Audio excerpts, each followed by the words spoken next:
മലയാളികൾ കഴിഞ്ഞ കുറച്ച് മാസങ്ങളായി ഒരുപോലെ ഏറ്റുപാടിയത് ഏതെങ്കിലും ഒരു സിനിമാ ഗാനമായിരുന്നില്ല.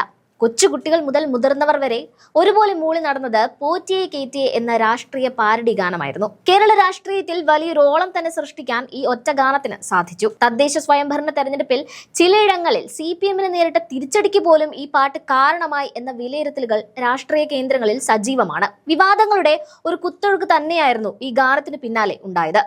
മതവികാരം വ്രണപ്പെടുത്തിയെന്നും മതസ്പർദ്ധ വളർത്താൻ ശ്രമിച്ചുവെന്നും ആരോപിച്ച് ഗാനരചയിതാവിനും ഗായകനുമെതിരെ പോലീസ് കേസെടുക്കുന്ന സാഹചര്യവുമുണ്ടായി. എന്നാൽ ഇപ്പോഴിതാ പോറ്റിയെ കേറ്റിയെ ഉണ്ടാക്കിയ തരംഗത്തിന് പിന്നാലെ അടുത്ത പാരഡി ഗാനവും മലയാളികളെ തേടിയെത്തുകയാണ്. വരാനിരിക്കുന്ന നിയമസഭാ തെരഞ്ഞെടുപ്പ് ലക്ഷ്യമിട്ട് പുതിയ രാഷ്ട്രീയ പാരഡി ഗാനം അണിയറയിൽ ഒരുങ്ങിക്കഴിഞ്ഞുവെന്ന് ഗാനരചയിതാവ് GP കുഞ്ഞബ്ദുള്ള വ്യക്തമാക്കി. നിലവിലെ പിണറായി സർക്കാരിനെതിരെയുള്ള സത്യസന്ധമായ ഒരു വിലയിരുത്തലായിരിക്കും വരികളിലുടനീളം ഉണ്ടാവുകയെന്നാണ് അദ്ദേഹം അവകാശപ്പെടുന്നത്. കഴിഞ്ഞ തവണ പാട്ടിന്റെ പേരിൽ കേസുകൾ വന്നപ്പോൾ തനിക്ക് പൂർണ്ണ പിന്തുണയുമായി കൂടെ നിന്നവർക്ക് നന്ദി അറിയിക്കാനും അദ്ദേഹം മറന്നില്ല.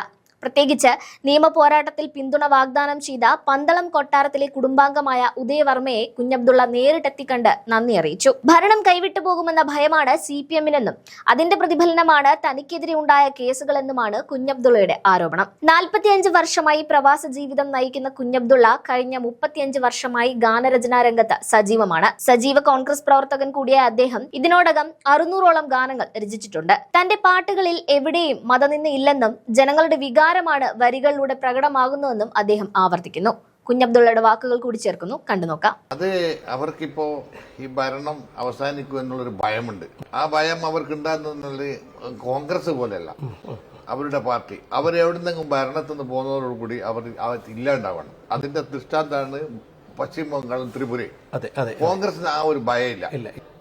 ആ ഭയത്തിന് അവരാദ്യം സമരം ചെയ്ത ആവിഷ്കാര സ്വാതന്ത്ര്യത്തിന് വേണ്ടിയിട്ടാണ്. ഇപ്പം അവർ ആവിഷ്കാര സ്വാതന്ത്ര്യത്തിന് എതിരായിട്ടാണ് നിൽക്കുന്നത്. ഞാൻ 35 വർഷമായിട്ട് UDF-ന് വേണ്ടി പാട്ട് എഴുതാറുണ്ട്. അതൊന്നും ആരും ആവശ്യപ്പെട്ടില്ല. എന്റെ ഒരു സംഭാവന ഒരു കോൺഗ്രസ്സുകാരെന്നുള്ള നിലയ്ക്ക് ഞാൻ എപ്പോഴും പാട്ട് സംഭാവന ചെയ്യാറുണ്ട്.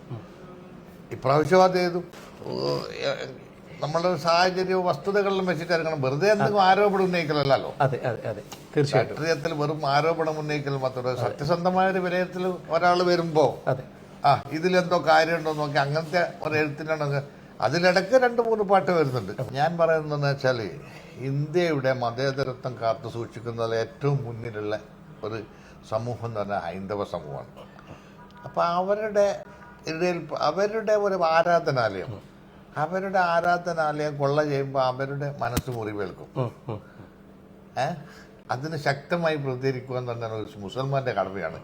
തീർച്ചയായിട്ടും അതിന് ഞാനത് ഉപയോഗപ്പെടുത്തുന്നുള്ളൂ. അല്ലാണ്ട് അത് വേറെ ആരെങ്കിലും വ്രണപ്പെടുത്താനോ ഒന്നുമില്ല. നമ്മുടെ ഇന്ത്യ, നമ്മുടെ ഭാരതം, അതിലെ വലിയൊരു സമൂഹം, അവർ കേൾക്കുന്ന മുറിവ് അത് നമ്മളെ മനസ്സിൽ കൂടി ഏൽക്കുന്നത്. എഴുതുന്നതൊക്കെ കറക്റ്റായിരിക്കും, പാടാൻ എനിക്ക് കഴിയാറില്ല. പക്ഷെ നിങ്ങൾ ആവശ്യം ആ പാട്ട് പറയാം. ശരി. പോറ്റിയെ കേറ്റിയെ സ്വർണം ചെമ്പായി മാറ്റിയെ, സ്വർണപ്പാളികൾ മാറ്റിയെ ശാസ്താവിന്ദന മൂറ്റിയെ, സ്വർണം കട്ടവനാരപ്പ സഖാക്കളാണേ അയ്യപ്പ.